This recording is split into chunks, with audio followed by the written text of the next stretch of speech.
एक बड़े गांव में हरिदास नाम का एक साधारण किसान रहता था।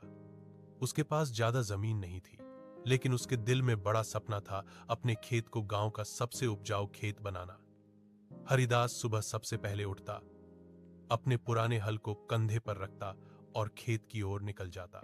गांव वाले अक्सर कहते, छोटी जमीन में क्या होगा, लेकिन हरिदास जानता था कि जमीन छोटी हो सकती है, मेहनत नहीं।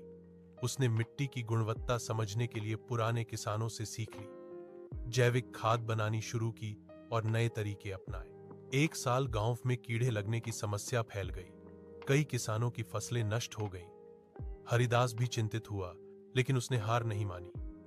उसने नीम के पत्तों से दवा बनाई और रात भर खेत में छिड़काव किया। धीरे धीरे कीड़े कम हुए और पौधे फिर से खड़े होने लगे। कुछ महीनों बाद जब फसल तैयार हुई, तो हरिदास का खेत पूरे गांव में सबसे सुंदर दिख रहा था। सुनहरी बालियां हवा के साथ झूमती थीं। लोग दूर दूर से देखने आते और उसकी तरीकों के बारे में पूछते। हरिदास ने किसी से कुछ नहीं छुपाया। उसने सभी किसानों को सिखाया कि जैविक खेती कैसे की जाती है। उसकी मेहनत और सच्चाई ने गांव की खेती को बदल दिया। आखिर में गांव के मुखिया ने उसे सम्मानित करते हुए कहा, असली किसान वही है जो सिर्फ अपनी नहीं, दूसरों की फसल भी बचा दे।